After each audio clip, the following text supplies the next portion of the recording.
প্রেম ভেঙে যাওয়ার এই শহরে আমরা দূরত্বের রূপকথা লিখব। দূরত্ব প্রেম,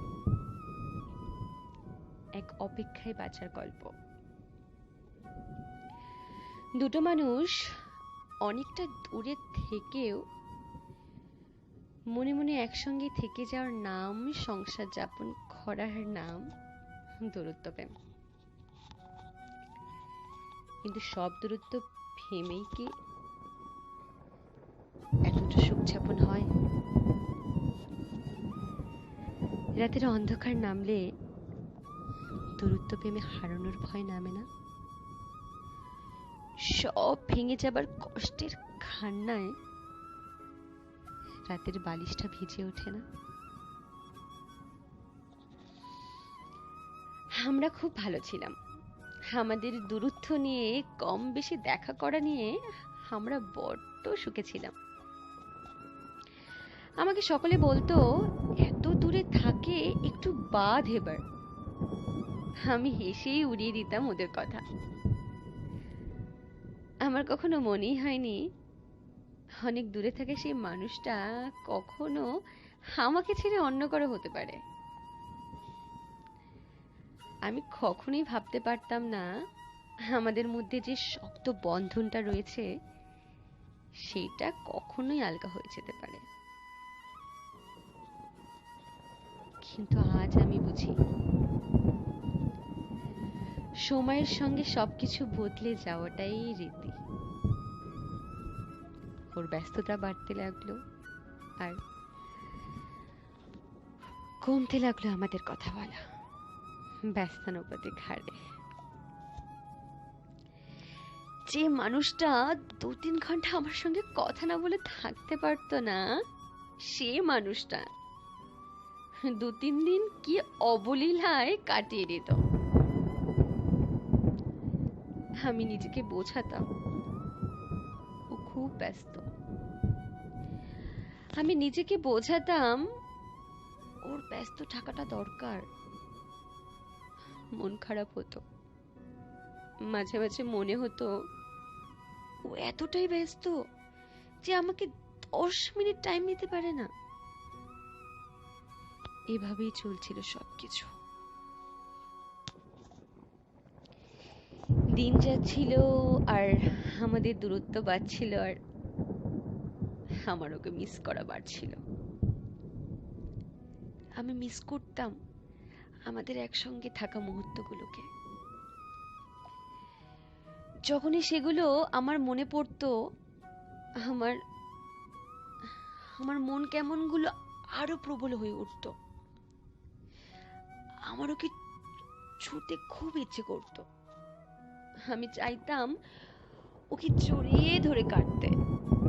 আমি চাইতাম আমার জলে ভিজে থাকা মুখটাকে ওর 2 হাতে তুলে ধরে আমার কপালে একটা চুমু দিয়ে বলুক, কাঁদছিস কেন পাগলি, আমি তো তোরই আছি।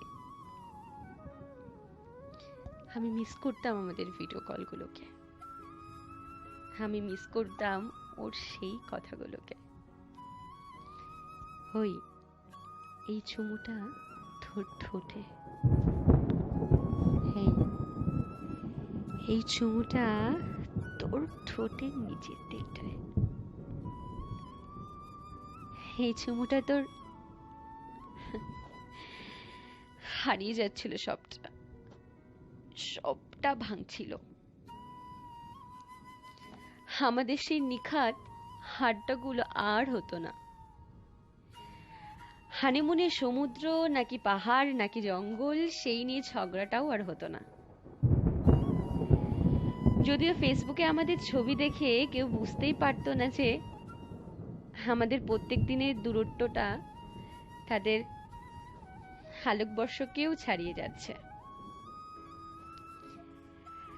আসলে দামি কার্পেটের মেঝেতে গর্তটাকে শুধু ঢাকাই যায়, মেঝের গর্তটাকে বুঝে ফেলা যায় না।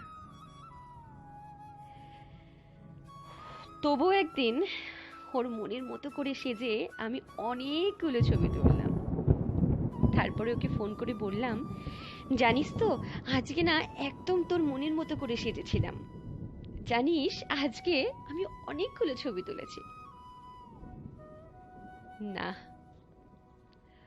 ও আর আগের মতন খুশি হয়ে জিজ্ঞেস করেনি, শোন, কটা ছবি তুলেছিস আগে বল। 30টার কম যদি ছবি তুলেছিস আমি মোটেই নেব না।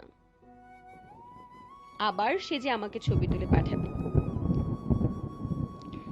বরং বলেছিল, দেখিসই তো আজকাল বড্ড ব্যস্ত থাকি, আর আমার ফোনেতে তোর অনেক ছবি আছে, এগুলো এখন রাখ, পরে পাঠাস না হয়। স্পষ্ট দেখেছিলাম আমাদের ভাঙনটা সেদিন,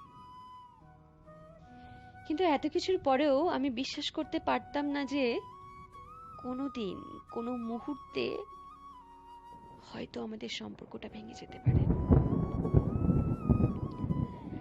আসলে আবেগ মানুষকে বড্ড অবুঝ করে তোলে।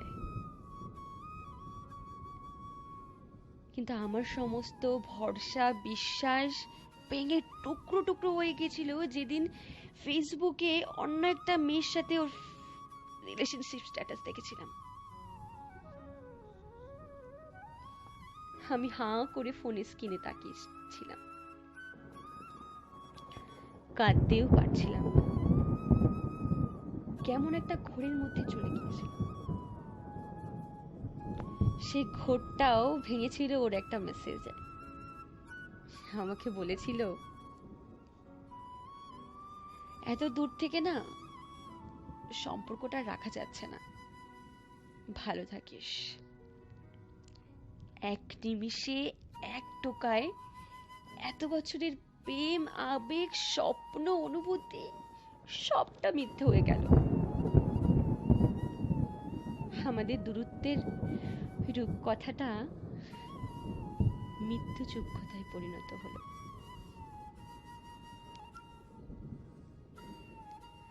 আমিও আর কিছু বলিনি ওকে। ফেসবুক, ইনস্টাগ্রাম, হোয়াটসঅ্যাপ সব জায়গা থেকে ব্লক করে দিয়েছিলাম। শুধু ব্লক করার আগে ওকে হোয়াটসঅ্যাপে লিখেছিলাম,